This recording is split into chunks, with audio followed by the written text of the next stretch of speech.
Hi friends, welcome to our channel. Today discussing about the subject name వచ్చేసి Telugu methodology. Telugu మెథడాలజీలో one of the most important topic అయినటువంటి బోధనా పద్ధతులు అనే topic సంబంధించి మనం కంటిన్యూస్గా వీడియోస్ అయితే చేసుకోవడం జరిగింది. ఇవాళ వచ్చేసి మనం లేఖా బోధన అనే టాపిక్ సంబంధించి కంటెంట్ అయితే చూస్తున్నాం. ఎవరైతే మన ఛానల్ని ఫస్ట్ టైం చూస్తున్నారో అండ్ సబ్స్క్రైబ్ చేసుకోకుండా చూస్తున్నారో మీరంతా కూడా లైక్ చేయండి, షేర్ చేయండి, తప్పకుండా సబ్స్క్రైబ్ అయితే చేసుకోండి. ఇప్పుడు వచ్చేసి లేఖా బోధన అనే టాపిక్ గురించి అయితే చూద్దాం. లేఖా బోధన భాషణం రచనకు పునాది అయితే ఆ పునాదిపై నిర్మించబడినటువంటి అద్భుత భవనమే లేఖనం. మనిషి మనస్సులో ఉత్పన్నమైన వివిధ భావావేశాలను లిఖిత రూపంలో ఉంచటమే లిఖిత రచన. లిఖిత రచనల్లో ఉన్నత స్థాయి రచన వ్యాస రచన అనమాట. లిఖిత రచనలో ఉన్నత స్థాయి కలిగినటువంటి రచన ఏది అంటే వ్యాస రచనగా మనం చెప్పుకోవచ్చు అనమాట. భాషణం రచనకు పునాది అయితే ఆ పునాదిపై నిర్మించబడిన అద్భుత భవనమే లేఖనం. మనిషి మనసులో ఉత్పన్నమైనటువంటి వివిధ భావావేశాలను లిఖిత రూపంలో ఉంచడమే లిఖిత రచన అని చెప్పుకోవచ్చు అనమాట. ఈ లిఖిత రచనల్లో ఉన్నత స్థాయి రచన ఏది అంటే మనకు వ్యాస రచనగా చెప్పుకోవచ్చు. ఈ వ్యాస రచనకు పునాది వచ్చేసి మనకు లేఖా రచన అనమాట. రచన అంటే కూర్పు అని అర్థం. వ్యాసరచనకు పునాది లేఖా రచన. ఇంతకీ రాయడంలోనే ఉన్నతమైన రచన ఏది అంటే వ్యాసరచన అని చెప్పుకున్నాం. వ్యాసరచనకు పునాది ఏంటి అంటే లేఖా రచన. ఇంతకీ రచన అంటే ఏంటి అంటే కూర్పు అని అర్థం అనమాట. లేఖా రచన ఉద్దేశాలు చూసినట్టయితే విద్యార్థుల భాష యొక్క అభివ్యక్తిని పెంపొందించడం, ప్రత్యక్షంగా లేని వ్యక్తులకు సమాచారాన్ని తెలియజేయటం, సులభమైన భాషలో స్పష్టంగా నిర్దిష్టంగా భావాన్ని ప్రకటన చేయడం, క్రమబద్ధమైన ఆలోచనలను విద్యార్థుల్లో పెంపొందింపచేయడం, వివిధ సందర్భాలలో వివిధ వ్యక్తులకు, సంస్థలకు, కార్యకలాపాలకు, కార్యాలయాలకు రాయగల నేర్పు పొందడమే లేఖా రచన యొక్క ఉద్దేశాలన్నమాట. విద్యార్థులకు భాష పట్ల అభివ్యక్తిని పెంపొందించడం, ప్రత్యక్షంగా లేని వ్యక్తులకు సమాచారాన్ని తెలియజేయడం, సులభమైన భాషలో స్పష్టంగా నిర్దిష్టంగా భావ ప్రకటన చేయడం, క్రమబద్ధమైన ఆలోచనలు విద్యార్థుల్లో పెంపొందించడం, వివిధ సందర్భాల్లో వివిధ వ్యక్తులకు, వివిధ సంస్థలకు, వివిధ కార్యాలయాలకు రాయగల నేర్పుని పొందటమే లేఖా రచన యొక్క ఉద్దేశాలన్నమాట. ఈ లేఖ రచన ఉద్దేశాలు చూసినాం. ఇప్పుడు నెక్స్ట్ వచ్చేసి లేఖలు రకాలు చూసినట్టయితే లేఖలు ముఖ్యంగా వచ్చేసి మనకు 3 రకాలుగా ఉన్నాయన్నమాట. ఒకటి వచ్చేసి వ్యక్తిగత లేఖలు, సెకండ్ వన్ వచ్చేసి సాంఘిక లేఖలు, థర్డ్ వచ్చేసి వ్యాపార లేఖలు. ఇవన్నీ వచ్చేసి లేఖల యొక్క రకాలు అనమాట. ఈ కంటెంట్ ఒకసారి చూసినట్టయితే వ్యాస రచనకు పునాది లేఖ రచన అని చెప్పుకున్నాం. రచన అంటే కూర్పు అని అర్థం. లేఖ రచన ఉద్దేశాలు వచ్చేసి భాషాభివ్యక్తిని పెంపొందించడం, ప్రత్యక్షంగా లేని వ్యక్తులకు సమాచారాన్ని తెలియజేయడం, సులభమైన భాషలో స్పష్టంగా నిర్దిష్టంగా భావ ప్రకటన చేయటం, క్రమబద్ధమైన ఆలోచనలను విద్యార్థులకు పెంపొందింపచేయడం, వివిధ సందర్భాలలో వివిధ వ్యక్తులకు, సంస్థలకు, కార్యాలయాలకు రాయగల నేర్పు పొందటం, ఇవన్నీ కూడా మనకు లేఖా రచన యొక్క ఉద్దేశాలు అనమాట. లేఖలు రకాల్లో చూసినాం. ఆల్రెడీ మనం 3 లేఖలు ఉన్నాయని చెప్పుకున్నాం. ఒకటి వచ్చేసి వ్యక్తిగత లేఖలు, సెకండ్ వన్ వచ్చేసి సాంఘిక లేఖలు, థర్డ్ వన్ వచ్చేసి వ్యాపార లేఖలు. ఇప్పుడు మనం ఈ 3 లేఖల గురించి ఒక్కొక్క లేఖ గురించి ఒక్కోసారి తెలుసుకున్నట్టయితే ఫస్ట్ వన్ అయినటువంటి వ్యక్తిగత లేఖలు చూసినట్టయితే తల్లిదండ్రులకు, బంధువులకు, స్నేహితులకు రాసే లేఖలే వ్యక్తిగత లేఖలు అన్నమాట. ఈ వ్యక్తిగత లేఖలకు మరొక పేరే క్షేమ లేఖలు అని పిలుస్తారు. వ్యక్తిగత లేఖలకు మరొక పేరే క్షేమ లేఖలు అన్నమాట. మన సమక్షంలో లేని వారి సమాచారం తెలుసుకోవడానికి, తమ యొక్క క్షేమ సమాచారాలు ఇతరులకు తెలియజేయడానికి ఉపయోగపడే లేఖలే వ్యక్తిగత లేఖలు అన్నమాట. ఈ వ్యక్తిగత లేఖలు ఎందుకు ఉపయోగపడతాయంటే మన తల్లిదండ్రులకి, మన బంధువులకు, మన స్నేహితులకు, ఇలా మన రిలేటివ్స్కి మన పర్సనల్స్కి మాత్రమే రాసుకునే లేఖలే వ్యక్తిగత లేఖలు. ఈ వ్యక్తిగత లేఖలకు మరొక పేరు ఏంటంటే క్షేమ లేఖలు. మనకి ఆప్షన్స్లో వ్యక్తిగత లేఖలు అని లేకుండా క్షేమ లేఖలు అని కూడా ఉంటుంది. సో దానికి మరొక పేరు అయినటువంటి క్షేమ లేఖలు కూడా మీరు తెలుసుకొని ఉండాలన్నమాట. మన సమక్షంలో లేని వారి సమాచారాలను తెలుసుకోవడానికి, తమ క్షేమ సమాచారాలు ఇతరులకు తెలియజేయడానికి ఉపయోగించే లేఖలు ఏవి అంటే క్షేమ లేఖలు లేదా వ్యక్తిగత లేఖలని మనం రాయొచ్చు అనమాట. నెక్స్ట్ వచ్చేసి రెండవ లేఖ చూసినట్టయితే ఇది వచ్చేసి సాంఘిక లేఖలు. చుట్టూ ఉన్న సమాజంలోని వ్యక్తులకు, సంస్థలకు, కార్యాలయాలకు రాసే లేఖలే సాంఘిక లేఖలు అన్నమాట. ఉపాధ్యాయునికి లేదా ప్రధానోపాధ్యాయునికి విద్యార్థులు రాసే సెలవు లేఖలు. పాఠశాల సారస్వత సంఘం పక్షాన ఇతరులకు పంపే ఆహ్వాన లేఖలు, ఉద్యోగం కొరకు రాసే లేఖలు, ఇవన్నీ కూడా మనకు సాంఘిక లేఖల కిందకి వస్తాయన్నమాట. సాంఘిక లేఖలకే మరొక పేరు వ్యవహారిక లేఖలు అని చెప్తారు. సాంఘిక లేఖలకే మరొక పేరు వ్యవహారిక లేఖలు అనమాట. అంటే చుట్టూ ఉన్న సమాజంలోని వ్యక్తులకు, సంస్థలకు, కార్యాలయాలకు రాసే లేఖలే సాంఘిక లేఖలు. ఉపాధ్యాయునికి లేదా ప్రధానోపాధ్యాయునికి విద్యార్థులు రాసే సెలవు లేఖలు, పాఠశాల యొక్క సారస్వత సంఘం పక్షాన ఇతరులకు పంపే ఆహ్వాన లేఖలు, ఉద్యోగం కొరకు రాసే లేఖలు, ఇవన్నీ కూడా మనకు సాంఘిక లేఖల కిందకే వస్తాయన్నమాట. సాంఘిక లేఖలకు మరొక పేరు వచ్చేసి మనకు వ్యవహారిక లేఖలు అనమాట. నెక్స్ట్ థర్డ్ వన్ అయినటువంటి వ్యాపార లేఖలు చూసినట్టయితే విద్యార్థులకు సంబంధించిన పుస్తకాల కొరకు కానీ ఇతర వ్యాపార సంబంధమైన విషయాల కొరకు జరిపే ఉత్తర ప్రత్యుత్తరాలే వ్యాపార లేఖలు. వివిధ తరగతిలో నేర్చుకోవాల్సిన లేఖలు చూసే ముందు మనం ఈ 3 లేఖల గురించి బ్రీఫ్గా చెప్పుకున్నట్లయితే ఫస్ట్ వచ్చేసి వ్యక్తిగత లేఖలు అని చెప్పుకున్నాం. ఇవి మన తల్లిదండ్రులకు, మన బంధువులకు, మన స్నేహితులకు రాసే లేఖలే వ్యక్తిగత లేఖలు లేదా క్షేమ లేఖలు అని చెప్పుకున్నాం. ఈ వ్యక్తిగత లేఖలకు మరొక పేరు క్షేమ లేఖలు. ఇవి వచ్చేసి మన సమక్షంలో లేని వారి సమాచారాన్ని మనం తెలుసుకోవడానికి, మన యొక్క సమాచారం ఇతరులకు తెలియజేయడానికి ఉపయోగించే లేఖలే వ్యక్తిగత లేఖలు లేదా క్షేమ లేఖలు ఆర్ మన పర్సనల్ లెటర్స్ అని చెప్పుకోవచ్చు అనమాట. నెక్స్ట్ వచ్చేసి సాంఘిక లేఖల్ని ఒకసారి చూసినట్టయితే ఇది మన చుట్టూ ఉన్న సమాజంలోని వ్యక్తులకు, సంస్థలకు, కార్యాలయాలకు రాసే లేఖలే సాంఘిక లేఖలు అనమాట. ఉపాధ్యాయునికి లేదా ప్రధానోపాధ్యాయునికి విద్యార్థులు రాసే సెలవు లేఖలే ఈ సాంఘిక లేఖలు అనమాట. ఇవి వచ్చేసి పాఠశాల యొక్క సారస్వత సంఘం వాటి పక్షాన ఇతరులకు పంపే ఆహ్వాన లేఖలు, ఉద్యోగం కొరకు రాసే లేఖలు, ఇవన్నీ కూడా మనకు సాంఘిక లేఖల కిందకే వస్తాయన్నమాట. ఈ సాంఘిక లేఖలకే మరొక పేరు వచ్చేసి వ్యావహారిక లేఖలు. నెక్స్ట్ థర్డ్ వన్ అయినటువంటి వ్యాపార లేఖలు చూసినట్టయితే విద్యార్థులకు సంబంధించిన పుస్తకాల కోసం కానీ ఇతర వ్యాపార సంబంధమైన విషయాల కోసం కానీ జరిపే ఉత్తర ప్రత్యుత్తరాలే వ్యాపార లేఖలు. ఇంతటితో 3 రకాలైనటువంటి లేఖల గురించి అయితే మనం తెలుసుకున్నాం. నెక్స్ట్ వచ్చేసి వివిధ తరగతుల్లో నేర్పవలసిన లేఖలు. మనం 3rd క్లాస్లో వచ్చేసి సెలవు చీటీ అనేదాన్ని నేర్పించాలి. 4th క్లాస్లో వచ్చేసి క్షేమ సమాచార లేఖలు లేదా వ్యక్తిగత లేఖలు అనేవి నేర్పించాలి 4th క్లాస్లో. నెక్స్ట్ 5th క్లాస్లో వచ్చేసి వ్యాపార లేఖలు నేర్పించాలి. 6 లేదా 7వ తరగతుల్లో ఆహ్వాన లేఖలు అయితే నేర్పించాలి. 8, 9, 10 తరగతులలో అధికారులకు లేదా స్థానిక సంస్థలకు రాసే లేఖలను పిల్లలకైతే నేర్పించాల్సి ఉంటుంది. ప్రసిద్ధి చెందినటువంటి లేఖలు చూసినట్టయితే వసంత లేఖలు, దీన్ని రాసినది వచ్చేసి వంగూరి సుబ్బారావు. శారద లేఖలు, దీన్ని రాసినది వచ్చేసి మనకు కనపర్తి వరలక్ష్మమ్మ. ఇప్పుడు మనం వివిధ తరగతుల్లో నేర్పవలసిన లేఖలు, ఇది చాలా ఇంపార్టెంట్ అనమాట. టెట్లో అడగడానికి అయితే ఆస్కారం ఉన్నటువంటి బిట్ ఇది. 3వ తరగతిలో ఏ విధమైన లేఖను నేర్పించాల్సి ఉంటుంది సెలవు చీటీ. 4వ తరగతిలో ఏ రకమైన లేఖను నేర్పవలసి ఉంటుంది అంటే క్షేమ సమాచార లేఖలు లేదా ఆర్ వ్యక్తిగత లేఖలు. నెక్స్ట్ 5th 5వ తరగతిలో ఎటువంటి లేఖను నేర్పించాలి అంటే వ్యాపార లేఖలు. 5 వ్యాపార లేఖలు. నెక్స్ట్ 6 లేదా 7 తరగతుల్లో ఆహ్వాన లేఖలు అయితే నేర్పవలసి ఉంటుంది. 8, 9, 10 తరగతులకు అధికారులకు లేదా స్థానిక సంస్థలకు ఏ విధంగా లేఖలు రాయాలి అని అయితే నేర్పించాలన్నమాట. ఇది వచ్చేసి చాలా ఇంపార్టెంట్ అనమాట. నెక్స్ట్ ప్రసిద్ధి చెందిన లేఖలు చూసినట్టయితే వసంత లేఖలు అని చెప్పుకున్నాం, ఇది రాసినది వంగూరి సుబ్బారావు. నెక్స్ట్ శారదా లేఖలు చూసినట్టయితే కనపర్తి వరలక్ష్మమ్మ. ఇంకా నెక్స్ట్ ఉన్నాయి, అవి కూడా చూద్దాం. జానపదని జాబులు, ఇది వచ్చేసి బోయి భీమన్న రాశారు. ప్రేమ లేఖలు గుడపాటి వెంకటాచలం గారు రాశారు. ఈ 4 వచ్చేసి మనకు ప్రసిద్ధమైన లేఖలు అనమాట. జానపదని జాబు బోయి భీమన్న, ప్రేమ లేఖలు వచ్చేసి గుడపాటి వెంకటాచలం. నెక్స్ట్ వచ్చేసి మనం లేఖ రచనలో పాటించాల్సిన నియమాలు ఏవి, లేఖను మనం రచించేటప్పుడు ఏ నియమాలు పాటించాల్సి ఉంటుందో ఇప్పుడైతే తెలుసుకుందాం అన్నమాట.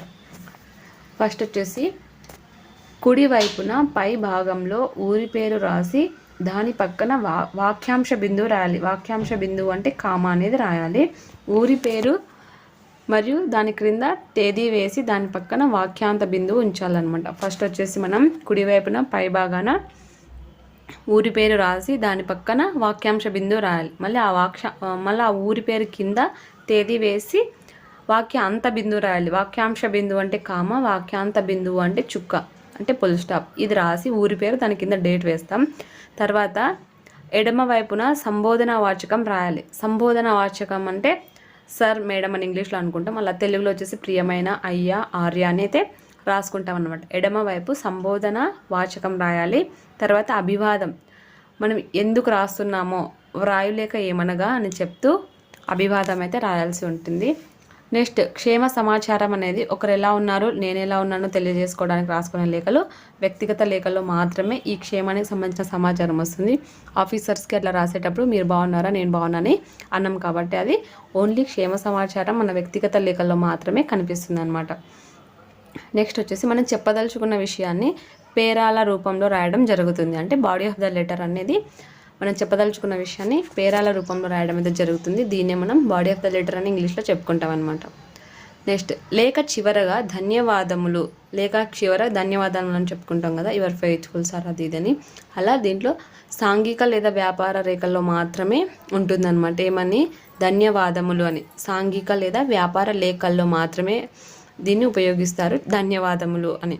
నెక్స్ట్ ఆత్మీయత వాచకం వచ్చేసి తమ విధేయుడు. ఆత్మీయత వాచకాన్ని ఏమని పిలుస్తారంటే తమ విధేయుడు అని ఉపయోగిస్తారు.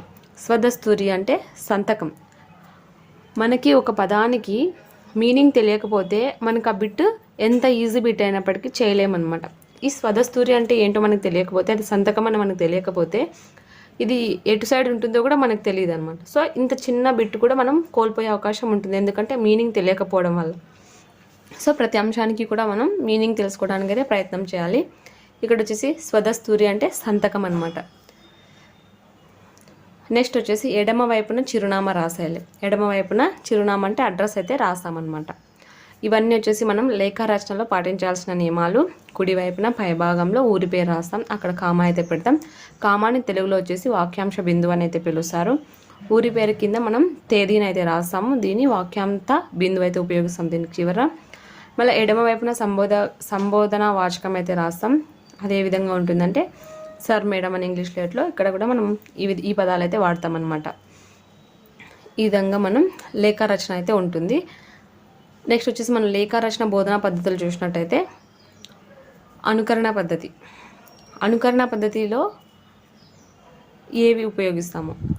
ఈ పద్ధతిలో ఉపాధ్యాయుడు ఏ రకమైన లేఖ రచన నేర్పించాలనుకున్నాడో అలాంటి మాదిరి లేఖలను విద్యార్థుల ఎదుట ప్రదర్శించి అలాంటి లేఖలను ఎలా రాయాలో తెలపాలి. ఈ పద్ధతిలో అంటే అనుకరణ పద్ధతిలో ఉపాధ్యాయుడు ఏ రకమైన లేఖలు విద్యార్థికి నేర్పించాలని అనుకుంటున్నాడో ఆ రకమైన లేఖను ఒక మాదిరి లేఖగా కన్సిడర్ చేసి దాన్ని ఒక బోర్డు పైన రాసి ఆ లేఖను పిల్లల్లో నేర్పించే ప్రయత్నం చేయాలన్నమాట.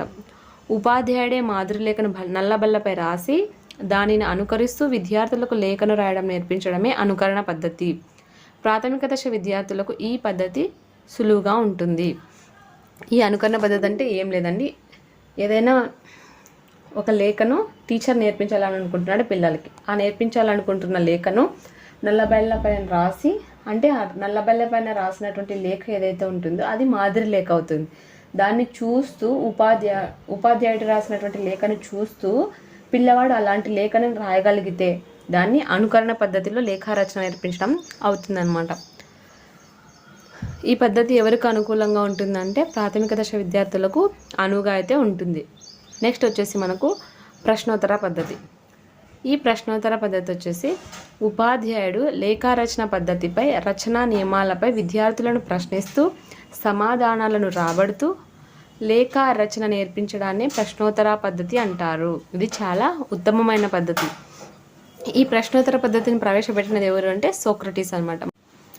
ఈ ప్రశ్నోత్తర పద్ధతి మనం కంటిన్యూస్గా చేస్తున్న ఈ వీడియోస్లో చాలాసార్లు అయితే వచ్చింది. ప్రశ్నోత్తర పద్ధతిని ప్రవేశపెట్టినది వచ్చేసి మనకు సోక్రటీస్ గారు అనమాట. ఉపాధ్యాయుడు లేఖారచన పద్ధతిపై, రచనా నియమాలపై విద్యార్థులను ప్రశ్నిస్తూ సమాధానాన్ని రాబడుతూ లేఖ రచన నేర్పించడాన్ని ప్రశ్నోత్తర పద్ధతి అంటారు. ఇది వచ్చేసి చాలా ఉత్తమమైన పద్ధతి. ఏ సందర్భంలోనైనా విద్యార్థులు సమాధానాలను చెప్పలేకపోయినప్పుడు ఉపాధ్యాయుడే సమాధానాలను చెప్పాలి. ఇది వచ్చేసి ప్రాథమికోన్నత దశ విద్యార్థులకు అనుకూలంగా ఉంటుంది. అదే అనుకరణ పద్ధతి వచ్చేసి ప్రాథమిక దశ విద్యార్థులకు అనుకూలంగా ఉంటుంది అన్నమాట. నెక్స్ట్ వచ్చేసి చర్చా పద్ధతి. విద్యార్థులకు లేఖను ఎవరికి రాయాలనుకుంటున్నారు, లేఖలోని విషయం ఏమిటి అనే అంశాలకు సంబంధించి విద్యార్థుల్లో చర్చించిన తర్వాత ముఖ్యమైన అంశాలను నల్లబల్లపై రాయాలి. రాసిన ముఖ్యాంశాల ఆధారంగా లేఖ రాయమని విద్యార్థులను కోరాలి. విద్యార్థులు రాసిన లేఖలోని దోషాలను సరిచేయాలి. ఎవరు సరిచేస్తారంటే ఉపాధ్యాయుడు. అనుకరణ పద్ధతిలో ఉపాధ్యాయుడు ఏ రకమైన లేఖనైతే నేర్పించాలనుకుంటున్నాడో ఆ లేఖను నల్లబల్లపై రాసి దాన్ని మాదిరి లేఖగా కన్సిడర్ చేస్తూ విద్యార్థి ఆ లేఖను అనుగుణంగా మరొక లేఖను రాస్తారు. దీన్ని అనుకరణ పద్ధతి అంటారు. ఇది మనకు ప్రైమరీ స్టేజ్లో ఉపయోగపడుతుంది, అంటే ప్రాథమిక దశలో ఉపయోగపడుతుంది.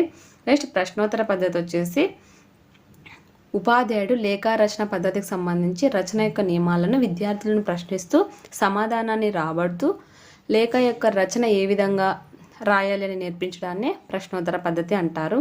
ఏ సందర్భంలోనైనా విద్యార్థులు సమాధానం చెప్పలేకపోతే, క్వశ్చన్ అడుగుతాడు సారు కానీ పిల్లవాడు సమాధానం చెప్పలేకపోతే అప్పుడు ఉపాధ్యాయుడే సమాధానం చెప్పాలి.